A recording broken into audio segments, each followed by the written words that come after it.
Greetings, audience. A brief tour of my current project before my camera goes to sleep. So what we've got here is, let's see, this is the icebox. That's the evaporator plate. Here's the storage boxes that I fabricated down in the icebox. These ones on the bottom are the ones that I had to do the final assembly down in the box itself, because of that just wouldn't fit past this evaporator plate right here, which is the component of the refrigeration system which actually does the cooling. The refrigerant enters the plate and boils off, evaporates in this plate, and as the gas expands it frosts over and it does the cooling. Well, the frosting was down to just this little bit, this little first couple of inches here, and it's a large plate, goes all the way in the back and wraps around a bit. It's supposed to frost over entirely. I feared that I damaged it when I installed these acrylic boxes, because I noticed that it wasn't frosting over entirely. Up here I've got my hour meter and thermometer to check the temperature from outside the icebox. The green light turns on when the compressor is running, and the red light is the fault light to show when if anything is wrong with the compressor. It has an internal computer. Using the hour meter, I can calculate the duty cycle, which was down to 50%. The compressor is running 50% of the time. When I first put it together, it was only running. Pardon the interruption, I had to put in a fresh battery. Wow, I look crazy right now. Anyway, to continue, the duty cycle when we first started out was 20%, and now it's down to 50%, running much more frequently, so that alone is indication that there's something wrong. Somehow I lost refrigerant.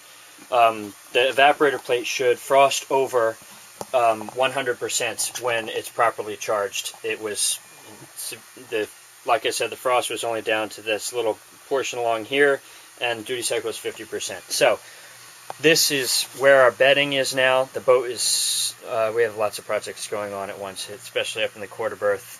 Call it our garage now. This is all our food that was stashed under the quarter berth. Oh wait, there are plenty of boxes underneath all that stuff too.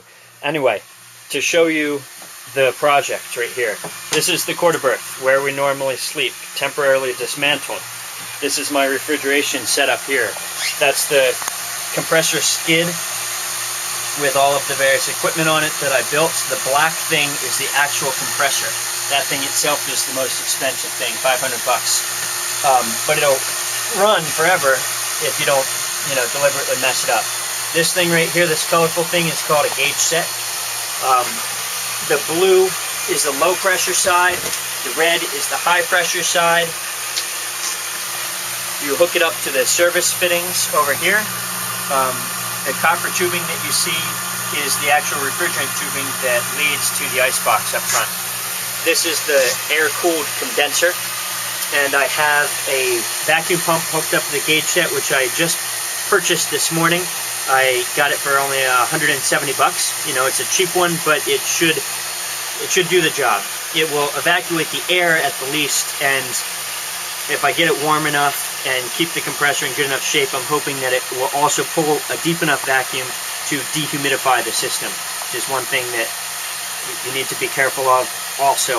I'm not as worried about moisture in the system right now as I am about just getting all the air out that may have been sucked in with whatever leak I have. I'm vacuuming it down. I inserted some UV dye into the system. Let me show you that. Well, this is going to be a little bit of a longer video than I intended, but so be it.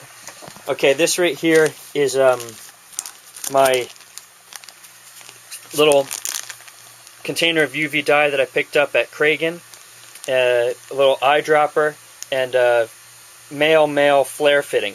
You put the male flare fitting in the ends of the hose to the service set, so that you can drip the UV dye into it and actually get it into the hose. So I put in 15 drops of the UV dye. You put in a lot more in larger systems. Since this system is so tiny, you have to be careful not to put in too much UV dye, or else it can gum up the compressor. It's bad for the compressor. The compressor just wants oil. It wants to run smooth. You put gummy UV dye in there, it's not the awesomest thing for it. But the UV dye is incredible for finding leaks, so I hear. So I put in 15 drops of the UV dye, I'm vacuuming it down, I'm giving it a fresh charge up, and then I'm going to let it run until there's evidence of a sufficient enough leak, you know, by the evaporator plate, diminished frost pattern on the evaporator plate, and then I will take out my yellow glasses in my little kit, and I will take out my little UV pen light, and I will go hunting for the leak so that I can repair it.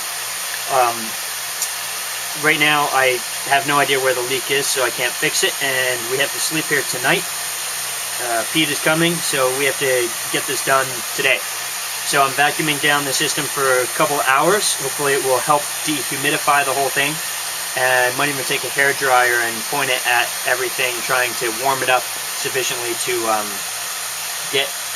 encourage moisture to leave the system, just to do due diligence, and then I will charge it back up.